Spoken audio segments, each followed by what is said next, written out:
Tonight, a fireball at sea. An offshore oil rig explodes in the Gulf of Mexico. Now there's a frantic search for survivors. I'm Katie Couric. Also tonight, back in the driver's seat. They're selling cars and repaying taxpayers. New signs the auto industry in this country has turned a corner. Taking flight. Hundreds of thousands of travelers grounded by volcanic ash are finally going home.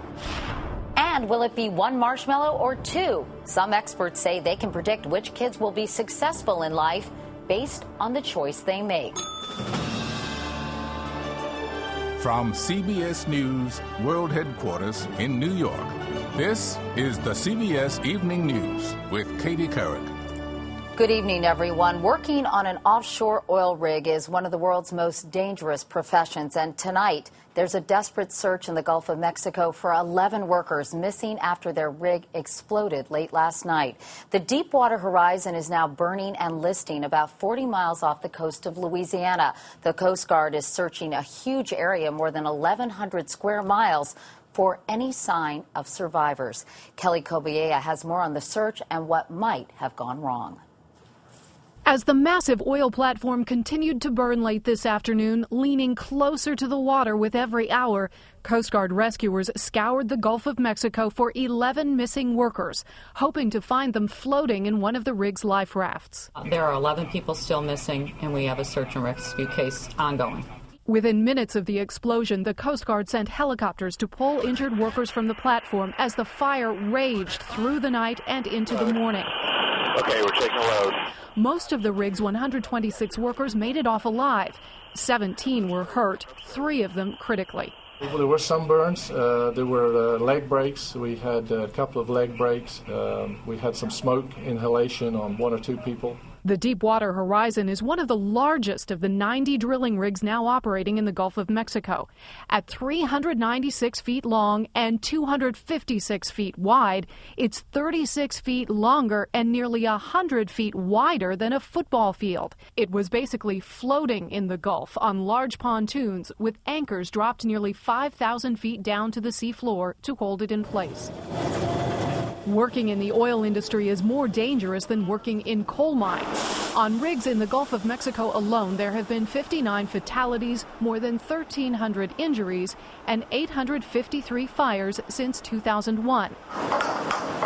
Yet just last year, the Deepwater Horizon crew won a safety award from the federal government. The crew on board the Deepwater Horizon was drilling when the accident happened. The fire is now being fueled by oil and gas. The fire is still burning. There's a lot of water being poured on the rig from various vessels, 6 vessels at the moment. But no, there's nobody who can go on board the rig. Most of that oil and gas is burning rather than spilling onto the surface of the water. But just in case, British Petroleum has sent 7 oil spillage cleanup vessels in order to deal with any potential pollution. Katie? Kelly, is there a possibility some of these workers may have survived? It's possible, but they would have had to survive about a 75 to 100 foot drop from that platform onto the surface of the water. The water temperature right now is 67 degrees in that area, and survivability in those temperatures ranges anywhere from 2 to 40 hours. That's why rescuers are hoping they made it into a life raft. Kelly Kobiea in Miami tonight. Thank you, Kelly. Now to that good news from Detroit. General Motors said today it's repaid more than $8 billion in government loans 5 years ahead of schedule. And Chrysler reported an operating profit of $143 million in the first 3 months of this year. National correspondent Dean Reynolds has more on the U-turn by automakers.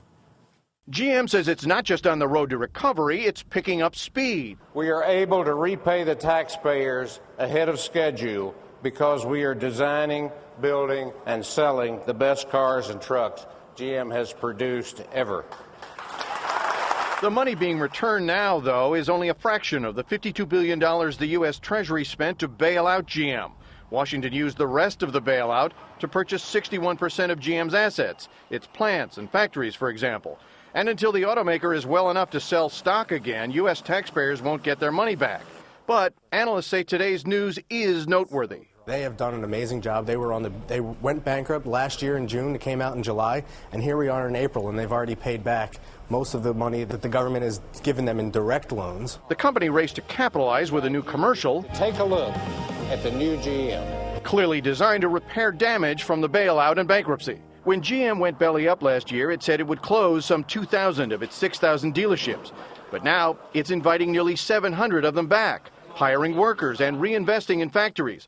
$136 million today for this plant in Kansas to make the new Malibu. We're going to be here for a long time building world-class vehicles. Sales at GM were up 43% in March versus a year ago. Good news for the Obama administration, which took plenty of heat for bailing out the automakers. Today, the White House was pleased but cautious. We're not out of the woods by any stretch of the imagination. We have seen improvement. I think it is it's testament to a lot of people's hard work. All of this comes as GM's main Asian competitor, Toyota, seems beset by gremlins, with millions of its vehicles recalled for serious defects. No wonder a new poll found more Americans now believe the U.S. makes better cars than its Asian counterparts. And that means that Americans' long romance with foreign imports may, just may, be coming to an end. Katie? Dean Reynolds, nice to see you in New York for a change, Thank you. Dean. Good to Thanks see you. very much. From the roads to the skies now, airlines operating in Northern Europe are scrambling to get back to normal tonight, 1 week after that giant cloud of volcanic ash left close to 10 million travelers stranded. Many people, though, are still waiting, but some lucky ones are finally heading home. Mark Phillips is at Heathrow Airport in London. And the air traffic controller said, let there be flight, and it was good. Good for the airlines who have their planes back in the air. Good for the passengers who have been waiting days to fly. I am running out of leave at work, so it's very important just for us to get back. More than 22,000 flights, 80% of normal, operated in Europe. Roughly the same percentage of flights flew between Europe and the U.S. But who got to fly? And it just turned out I had the magic return ticket. If you had a booking on a Today flight that operated, you were among the lucky and on your way home. If you were a backlog passenger, you had to hope for an opening in the coming days. Airlines are trying to add extra seats and bring in bigger planes to carry more people. And while those leaving were relieved to be finally on their way, some had another feeling too. A little nervous. Why? Because of the ash in the air. Yes. I'm not completely certain about if it's safe. This may look like business as usual, but it's a new kind of usual. That cloud of volcanic ash is still shifting up there, and so are the rules in aviation as to how you can fly around and through it. This is where the ash cloud was this afternoon, previously the no-fly zone. But now only this area of the thickest ash is off limits. And the airlines are keeping a close eye on what even the small amounts of ash might be doing to their engines. The new rules for flying around volcanic ash have been called the Goldilocks rules. Areas of no ash, areas of too much ash, and areas where the amount of ash is just right. Katie? Mark Phillips at his usual perch at Heathrow Airport in London. Thank you, Mark. Back in this country, Congress is about to dive into the Goldman Sachs fraud investigation. A Senate panel is expected to question Goldman's CEO Lloyd Blankfein and Executive Vice President Fabrice Touré about the case next Tuesday. Meanwhile, remember that showdown over financial reform that was brewing last week? Well, it may not happen after all. Nancy Cordes is our congressional correspondent. And Nancy, this is a real about-face for Republicans. That's right, Katie. It appears that bipartisanship is back from the dead here on Capitol Hill. Suddenly, both parties say they want to make a deal. Just last week, Republicans were expressing universal opposition to the financial reform bill. It will lead to endless taxpayer bailout. But now they are back at the bargaining table. We are pretty close. We have the same goal. We want too big to fail to go away. The change in tone comes after Democrats accused the GOP of siding with big banks. To say that Republicans are representing Wall Street couldn't be further from the truth. Not that Wall Street isn't trying mightily to influence the outcome. Citigroup spent $1.3 million lobbying Congress in just the first quarter of this year. Credit Suisse and Goldman Sachs also spent more than $1 million, roughly double what they spent in the first quarter of 2009. Campaign donations from Goldman's Political Action Committee hit $290,000 in March, 8 times higher than the previous 2 months. I wouldn't consider returning unless whoever gave me that money is found to have done something wrong. Today, President Obama told CNBC he's not embarrassed by the nearly $1 million he got from Goldman and its employees during his campaign. I got a lot of money from a lot of people, and the vast majority of the money I got was from small donors all across the country. This may turn out to be one time when corporate cash to candidates doesn't drown out the voice of the people. Lobbying money in this context can only take a company so far. Politicians are looking at voters who are extremely angry at Wall Street and angry at Washington for not doing anything. In fact, just today, a Senate committee approved tough new regulations on derivatives, those complex financial instruments that are at the heart of the Goldman Sachs fraud case. This bill will bring 100% transparency to a currently unregulated dark market. That legislation on derivatives will have to be married to the rest of the financial reform package.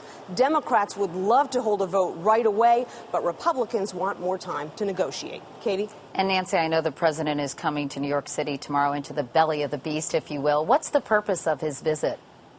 That's right. He'll be speaking at Cooper Union College, not on Wall Street, but very close to it, trying to send a message to the bankers in the audience that they should stand with him on reform instead of against him. And he'll also be trying to send a message to Main Street Americans that he's not afraid to talk tough to the banks. Katie? And Nancy, a lot of people have questioned the timing of that SEC case against Goldman Sachs. And the president addressed that today, didn't he? That's right. In that CNBC interview that you saw, he categorically denied that the White House had anything to do with the substance or the timing of that suit. He said that the SEC is a completely independent agency, and he said any indications that he might have tried to influence that suit are categorically false. All right. Nancy Cordes on Capitol Hill. Thanks very much, Nancy. And coming up next, right here on the CBS Evening News, 3 months after the earthquake, many Haitians are still going hungry. So why does Haiti's government want food shipments to stop?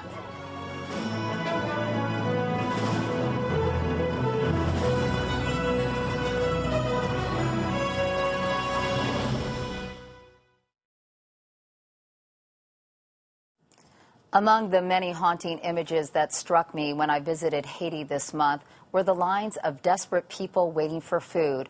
More than 3 months after the earthquake, many Haitians are still going hungry. Food donations have poured in from around the world, but as Cheryl Atkinson reports, that's about to change. And you may be surprised to hear why. Of all the things you've heard about earthquake aid to Haiti, here's something you probably didn't know. Haiti's government wants large-scale food assistance and free health care to stop.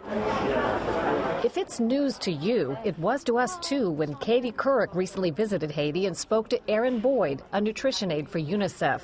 Boyd disagrees with cutting back on aid, but told why it's being done. When you continue having a lot of food distributions, you lower the price of food so that people can't trade, and it disrupts markets, basically. In other words, there may be such a thing as too much help. The public outpouring is so generous, it's interfering with the Haitian economy. If food is free, local farmers can't sell what they grow. Desperately poor residents who aren't earthquake victims are moving into refugee camps for the free food and health care. But the government wants residents to be less dependent on foreign aid, not more. Susan Reichley is with USAID, the U.S. agency that distributes foreign aid. It's already spent $562 million on Haiti relief. As they've requested that these large-scale food distributions and as well as some of the large-scale programs which are really pulling people into the camps, we're working with them. We are in complete agreement with them on this point. Pulling back on aid means something a lot of American donors might find unthinkable. Even as many go without meals, relief food that's already made it to Haiti is now being sent to warehouses for future disasters. USAID calls it pre-positioning. So there's enough left now to pre-position for future needs. And that's exactly what we're doing. The World Food Program, the food aid branch of the UN, also tells CBS News it's scaling back food aid at the request of the Haiti government, storing food for future needs. The shift away from free food on a massive scale has been done quietly in Haiti and has opened a can of worms. Relief officials who need to keep the donations flowing worry that once word gets out, people will be less likely to give. Others say that donations meant for earthquake relief food should not now be used for other needs. As of tonight, total donations to Haiti meet and exceed the biggest estimates of how much it will cost to rebuild, up to $14 billion. Let it be, let it be. The record-breaking Hope for Haiti telethon in January brought in more than $66 million. Let it be. That's part of the $4 billion raised by non-government groups and charities. The U.S. government has given more than $1 billion and has pledged another billion plus. Other countries and world bodies have pledged $8.75 billion over 2 years. That's $14.9 billion and counting.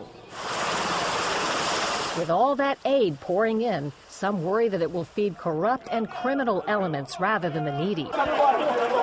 There are reports of gangs intercepting aid and selling food on the black market with impunity from high-ranking officials.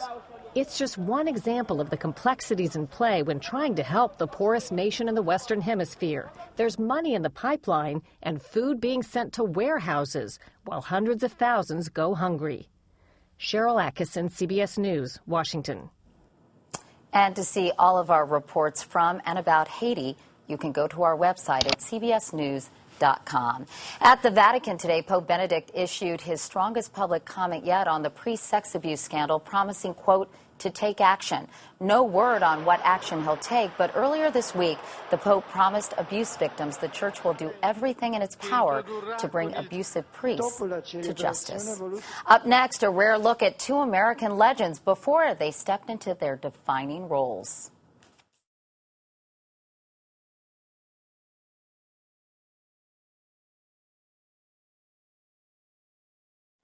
Finally, tonight, you've heard the expression, good things come to those who wait. Michelle Miller tells us some children may be proving that point, even in this age of instant gratification.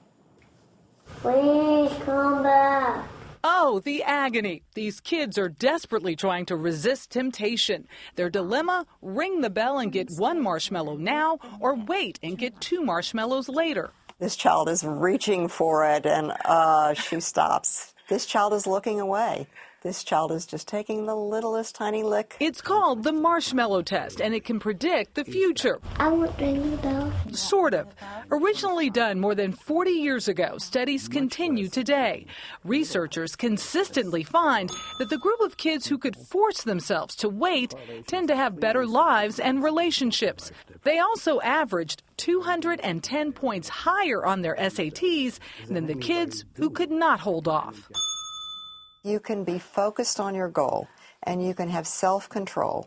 To achieve that goal, you can achieve a lot more in life. Focus and self-control are two of the essential life skills included in Ellen Galinsky's new book, Mind in the Making. They're simple ideas, but difficult to master in a wired society where multitasking is valued and distractions commonplace. If you really need to do something, if you have something hard to work on, then you need to find a way to pay attention. Simon Says step back. She suggests a game like Reverse Simon Says, hop with the left, as a fun way to force kids to focus. Do you like new toys? Yeah. And balance simple games with high-tech ones. Here it is. Galinsky says kids can learn with the same passion they show playing. That's water bubbles. The father of this 2.5-year-old claims this was the first time she picked up his iPad. She gets it right away. L. Computers appeal to children in a very different way. They actually appeal to children in a way that they learn best. They're active learners. They're not passive. Knowledge is not being poured into them. They're figuring it out. It's the big challenge for parents today, raising children who can get what they want with their fingertips, but who must also learn that some things in life are worth waiting for. Michelle Miller, CBS News, New York. Congratulations, Michelle. And that is the CBS Evening News for tonight. I'm Katie Couric. Thanks for watching. Good night.